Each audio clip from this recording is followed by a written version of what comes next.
आज के हमारे इस वीडियो का टॉपिक है एमसीबी एंड ओएलआर डिफरेंस। मतलब आज के इस वीडियो के ना हम एमसीबी और ओवरलोड रिले इन दोनों में क्या डिफरेंस होता है यह जानेंगे। दोस्तों यह जो दोनों डिवाइस आपके सामने इसको आप आमतौर पे जानते होंगे। ये जो ओएलआर रिले ये हमारी मोटर को प्रोटेक्ट करने के लिए हम लगाते हैं। इसके अलावा ये एमसीबी हम हर जगह लगाते हैं, जहाँ पे हमारे छोटे उपकरण होते हैं जो कम करंट लेते हैं वहाँ पे हम एमसीबी को लगाते हैं। पर अगर आपसे कोई इन दोनों के बीच में डिफरेंस को पूछ लेता है ना, तो आप सभी सिर्फ यही जवाब दे पाते हैं कि ये दोनों हमारे इलेक्ट्रिकल के उपकरण को सुरक्षा दे रहे हैं। पर तो आखिर में इन दोनों का कुछ डिफरेंस है, तभी इन दोनों को अलग अलग जगह पर उपयोग किया जाता है। और दोस्तों साथ साथ ये सवाल इतना ज्यादा इंपॉर्टेंट है कि आपसे इलेक्ट्रिकल के इंटरव्यू में भी काफी ज्यादा पूछा जाता है। तो इंटरव्यू में आपको क्या जवाब देना है वो भी आज के इस वीडियो के हम जान लेंगे। तो वीडियो को स्टार्ट कर लेते हैं। दोस्तों सबसे पहली और काफी सिंपल चीज, इन दोनों की फुल फॉर्म। एमसीबी की फुल फॉर्म होती है मिनिएचर सर्किट ब्रेकर, जबकि हम ओएलआर की बात करें तो इसकी फुल फॉर्म होती है ओवरलोड रिले।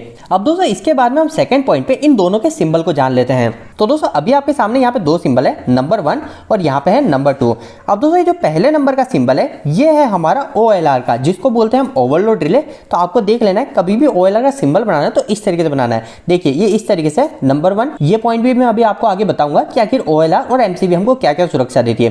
तो आपको कभी ओएलआर का सिंबल बनाना है तो आप इस तरीके से बनाएंगे, और इसके बाद में अगर आप ये जो लाइन है लाइन भी ना खींचे तो भी चलेगा। आपको सिर्फ यहाँ पे आई बनाना है और आई के बाद में इस तरीके से बना के ये हमारा ओएलआर का सिंबल होता है। पर अभी हमारी जो ओवरलोड रिले ये हमारी 3 पोल की, तो हमको क्या करना पड़ेगा 1 2 3 ऐसे यहाँ पे 3 सिंबल बनाने होंगे। अब इसके बाद में हम सेकंड एमसीबी के सिंबल की बात कर लेते हैं। तो एमसीबी के सिंबल में आपको क्या दिख रहा है, एमसीबी का सिंबल भी काफी सिंपल है, बिल्कुल सेम एज इट इज है। आधा तो ऊपर का जो पोर्शन है उसके अंदर आपको सेम ऊपर का ऊपर इस तरीके से बनाना है। ये जो हमको पोर्शन बताता है दोस्तों, ये हमको ओवरलोड रिले की प्रोटेक्शन बताता है। इसके बाद में जो नीचे आपको यहाँ पे नीचे इस तरीके से घुमावदार और चिन्ह बना देना है। तो यहाँ पे आपको इसमें इस तरीके से बनाना है, जबकि यहाँ पे था हमारा आई और फिर बाद में हमको यहाँ पे एरो बनाना था। अब दोस्तों एमसीबी के सिंबल में एक और सिंपल चीज है, एमसीबी हमारी सिंगल पोल भी आती है, 2 पोल भी, 3 पोल भी और 4 पोल भी।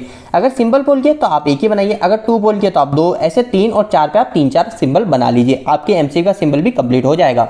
अब दोस्तों हम आसान और छोटे शब्दों में नंबर 3 पॉइंट पे इन दोनों की वर्किंग को देख लेते हैं। तो दोनों की वर्किंग लगभग बिल्कुल सेम होती है, यानी दोनों हमारी जो सुरक्षा देती है वो हमको एक ही तरीके से देती है। यह जो हमारी एमसीबी और ओएलआर इन दोनों के अंदर हमारा होता है दोस्तों एक बाई मेटेलिक स्ट्रिप। अब दोस्तों ये जो बाई मेटेलिक स्ट्रिप है ये अगर आपने पहली बार सुना है तो सिंपल सी बात ऐसी है, ये हमारे पास एक मेटल है, ठीक है, ये हमारे पास एक मेटल है। तो अब आपको एक बात का यह भी ध्यान रखना है कि हमारा कोई सा भी मेटल, कोई सा भी वायर, अगर उसमें से हमारा करंट बह रहा है, ठीक है, करंट हमारे किसी भी वायर या मेटल किसी में से भी बह रहा है, तो वहां पे क्या होगी, हीट जनरेट होगी। मतलब वो हमारा जो वायर है, मेटल है, वो गर्म होने लग जाएगा। इसके बाद में जब वो गर्म होगा तो अगर हमारा मेटल जो है, अगर ये हमारा मेटल थोड़ा सा पतला हो गया, मतलब हमारा ये हीट को ज्यादा झेल नहीं पाए, तो क्या होगा, ये मेटल घूम जाएगा, गर्म होने की वजह से मुड़ जाएगा। तो दोस्तों इसी सेम फंक्शन पर हमारी एमसीबी और ओएलआर ये दोनों हमको सुरक्षा दे रही है। दोनों हमको किस तरीके से सुरक्षा देती है, कोई भी आपसे पूछे तो आप बोल सकते हैं कि इसके अंदर हमारी एक बाई मेटेलिक स्ट्रिप होती है। अगर हमारी इस मेटेलिक स्ट्रिप में से हम ज्यादा करंट को गुजार देते हैं, जैसे हमारी एमसीबी है 10 एम्पियर की हमारी एमसीबी है, और अगर हमने हमारी एमसीबी से 11 एम्पियर या 15 एम्पियर को निकाल लिया, तो हमारी जो बाई मेटेलिक स्ट्रिप होगी ना दोस्तों, ये हमारी बैंड हो जाती है। तो जैसे बैंड होती है तो हमारे इस समय हमारा जो सर्किट है वो सर्किट ओपन हो जाता है और हमारे उपकरणों को सुरक्षा मिल जाती है। तो अगर आपसे कोई भी पूछे तो आपको सिंपल सी बताना है कि हमारे जो दोनों की वर्किंग होती है बिल्कुल सेम होती है, दोनों के अंदर हमारी बाई मेटेलिक स्ट्रिप होती है। और कोई आपसे इसको भी अच्छे से पूछे तो आप सिंपल सी बात ये बोल सकते हो कि हमारा कहीं पे भी करंट फ्लो हो रहा है, तो करंट फ्लो होता है तो हमारे वहां पे हीट पैदा होती है। मतलब वहां पे जिस उपकरण में हमारे करंट फ्लो हो रहा है वो हमारा गर्म होने लग जाता है, और जैसे ही हमारा वो गर्म होगा तो अगर वो हमारा कच्चा रह गया, हमारे उसकी कैपेसिटी कम है, तो वो हमारा मुड़ जाएगा। और इसी प्रिंसिपल पे हमारी एमसीबी और ओएलआर काम कर रही है। अब दोस्तों हमारे आखिरी के अंदर 2 मुख्य पॉइंट और बाकी है। ये दोनों पॉइंट ही आपके लिए इंटरव्यू में भी काफी ज्यादा काम आने वाले हैं। सबसे पहली चीज आपसे इंटरव्यू में ये पूछा जाएगा कि हमको एमसीबी किस चीज से सुरक्षा देती है, और हमारी जो ओवरलोड रिले होती है वो हमको किस चीज से सुरक्षा देती है। तो दोस्तों हमारी जो एमसीबी होती है ये एमसीबी हमको 2 सुरक्षा देती है, और हमारी जो ओवरलोड रिले होती है ये ओवरलोड रिले भी हमको 2 सुरक्षा देती है। पर जो दोनों सुरक्षा है कौन कौन सी, आपसे ये भी पूछा जा सकता है। तो आपको क्या करना है, ये जो सिंबल मैंने आपको बताया था, इस सिंबल से आपको पता चल जाएगा कि हमको कौन कौन सी सुरक्षा दे रही है। दोस्तों किसी भी सर्किट ब्रेकर के अंदर अगर इस तरीके का सिंबल बना हुआ है, आपको दिख रहा है, इसमें भी इस तरीके से बना हुआ है और इसमें भी इस तरीके से बना हुआ है, ये नीचे वाला थोड़ा घुमावदार है, तो ये बिल्कुल अलग हो गया। तो अभी हमको इसको नहीं देखना, अभी हमको सिर्फ इसको देखना है। किसी भी सर्किट ब्रेकर में, किसी भी प्रोटेक्टिंग डिवाइस में अगर इस तरीके का सिंबल बना हुआ है तो आप ये समझ सकते हैं ये जो हमारा सर्किट ब्रेकर है, ये हमारा जो उपकरण है, ये हमको ओवरलोड से सुरक्षा देता है। ओवरलोड क्या होता है, ओवरलोड का मतलब ये होता है जैसे हमारी कोई एमसीबी या रिले कुछ भी है, इसके ऊपर हमने एक लोड को जोड़ रखा है, जैसे मैंने मोटर को जोड़ रखा है, तो तो अब मेरी मोटर इस एमसीबी की कैपेसिटी ज्यादा करंट लेगी। जैसे मेरी मोटर जो है वो 15 एम्पियर करंट ले रही है, पर हमारी जो यहाँ पे एमसीबी लग रही है वो मात्र 10 एम्पियर की लग रही है। तो अभी क्या हो रहा है, यहाँ पे 2 एम्पियर करंट ज्यादा जा रहा है। तो इस समय क्या होगा, हमारी जो एमसीबी है वो एमसीबी ज्यादा करंट को झेल ही नहीं पाएगी। उसके अंदर जो हमारी बाईमेटलिक स्ट्रिप लग रही है वो स्ट्रिप बैंड हो जाएगी, और बैंड होते ही हमारी एमसीबी ऑफ हो जाएगी। तो दोस्तों यही चीज हमारी ओवरलोड कहलाती है। सिंपल सी बात ये कि हमारा जो भी उपकरण है वो अगर उपकरण थोड़ा ज्यादा करंट लेता है तो उसको बोलते हैं हम ओवरलोड, हमने उस पर ज्यादा लोड कनेक्ट कर दिया। तो वही चीज हमारा ये जो सिंबल है, ये सिंबल हमको बताता है। तो अभी आपको रिले, ओवरलोड रिले के अंदर भी ये सिंबल दिख रहा है, तो इससे आपको पता चला ओवरलोड रिले भी हमको ओवरलोड से सुरक्षा देती है, ओवरलोड प्रोटेक्शन देती है। इसके साथ साथ हमारी जो एमसीबी है, एमसीबी भी हमको ओवरलोड प्रोटेक्शन देती है। अब दोस्तों हम सेकंड सुरक्षा की बात कर लेते हैं। तो सेकंड आपको इसमें आई बना हुआ दिख रहा है, और इसके बाद में आपको इस तरीके से दिख रहा है। तो दोस्तों ये चीज आपको क्या शो कर रही है, तो ये चीज हमको शो करती है दोस्तों हमको सिंगल फेसिंग। अब ये सिंगल फेसिंग क्या है, तो ये भी काफी सिंपल चीज है। हम सभी को पता है हमारी जो मोटर होती है, अधिकतर हमारी इंडस्ट्री के अंदर 3 फेज मोटर का उपयोग किया जाता है। अब कभी कुछ ऐसा केस हो गया, हमारे जो 3 फेज आ रहे हैं, उन 3 फेज में से कोई भी एक फेज गलती से मिस हो गया, तो हमारी जो मोटर है वो मोटर तो ओनली फॉर 2 फेज पे ही चल जाएगी, एक फेज तो आ ही नहीं रहा ना। तो दोस्तों इस समय अगर हमारी मोटर 2 फेज पे चल जाती है तो हमारी मोटर खराब हो जाती है, जल जाती है। तो यही सुरक्षा को पाने के लिए हम हमारी इंडस्ट्री के अंदर ओवरलोड रिले का इस्तेमाल करते हैं। दोस्तों ये दोनों ही हमारी ओवरलोड रिले, इनकी डिजाइन अलग अलग होती है, पर आपको ये जो ओवरलोड देखने को मिलेगी ये ज्यादातर आपको ड्यूल स्टार्टर के अंदर देखने को मिलेगी, है ना। और ये जो हमारी ओवरलोड रिले, ये हमारे आजकल हर जगह यही लगाई जा रही है। तो आपको ये अलग अलग ओवरलोड रिले, पर ये दोनों का काम और वर्किंग बिल्कुल एक जैसी होती है। तो दोस्तों अब आपको ओवरलोड रिले की प्रोटेक्शन तो पता चल गई। नंबर 1 देती है हमको ओवरलोड से, अगर हमारा उपकरण ज्यादा करंट ले रहा है तो उससे देती है। नंबर 2 देती है हमको सिंगल फेसिंग, कोई भी हमारा एक फेस मिस हो गया तो उस समय हमारी ओवरलोड रिले हमारे सिस्टम को बंद कर देगी। अब दोस्तों हम इसके बाद में एमसीबी की बात कर लेते हैं, फिर हम हमारे आखिरी पॉइंट के ऊपर आएंगे। ये काफी ज्यादा जरूरी पॉइंट है जो कि हमको इंटरव्यू के अंदर बताना है, और ये आपका इंप्रेशन काफी अच्छा बनाने वाला है।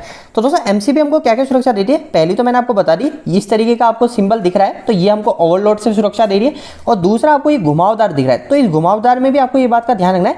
ये जो पॉइंट होता है ये चीज आपको दिखाती है कि हमारी जो एमसीबी है वो एमसीबी हमको शॉर्ट सर्किट से सुरक्षा देती है। शॉर्ट सर्किट क्या होता है आप सभी को लगभग पता होगा कि जैसे हमारा जो एक फेस और एक न्यूट्रल है ये दोनों आपस में टच हो गए, इसके अलावा कभी हमारा एक फेस और दूसरा फेस आपस में टच हो गए तो ये भी होता है हमारा शॉर्ट सर्किट। तो हमारी जो एमसीबी होती है वो एमसीबी हमको ओवरलोड और शॉर्ट सर्किट दोनों से सुरक्षा देती है। अब दोस्तों यहाँ पे मैं आपको एक और पॉइंट काफी इंपॉर्टेंट बता दूं जो आपकी इंडस्ट्री में आपके काफी काम आएगा, कि कभी भी आप ओवरलोड रिले के भरोसे मत रहिए। ओवरलोड रिले के साथ में आप जरूर से एक और कोई डिवाइस जरूर लगाइए। आप कभी आपकी इंडस्ट्री में भी देखेंगे तो कभी भी हम ओनली ओवरलोड रिले से किसी भी मोटर को नहीं चलाते हैं। वो क्यों नहीं चलाते हैं कि आपको दिख रहा है ओवरलोड रिले हमको 2 सुरक्षा देती है, एक ओवरलोड पे हमारा मोटर कभी ज्यादा करंट लेगी उस पे, और दूसरा हमको सिंगल फेसिंग पे। पर हमारी ओवरलोड रिले हमको एक महत्वपूर्ण सुरक्षा नहीं देती है, वो क्या है, वो है हमको शॉर्ट सर्किट प्रोटेक्शन। तो हमको जो शॉर्ट सर्किट प्रोटेक्शन है वो हमको ये एमसीबी देती है, जो हमारा ये सिंबल हमको शो करता है। तो इसलिए कभी भी अगर आप ओवरलोड रिले को लगाते हैं ना तो ओवरलोड रिले के साथ में आप एमसीबी को भी जरूर लगाइए, या फिर आप कोई सा भी एक सर्किट ब्रेकर को जरूर लगाइए। तो दोस्तों अब हमारी प्रोटेक्शन के ऊपर भी बात हो गई कि हमको एमसीबी और ओवरलोड रिले क्या क्या प्रोटेक्शन देती है। अब दोस्तों हमारा आखिरी और मुख्य पॉइंट रह गया है। अब दोस्तों अगर आपसे कोई भी एमसीबी और रिले इन दोनों में डिफरेंस क्या है ये पूछता है तो आपको उस समय क्या जवाब देना है जो कि आपके इंटरव्यू को बिल्कुल आसानी से क्लियर कर दे।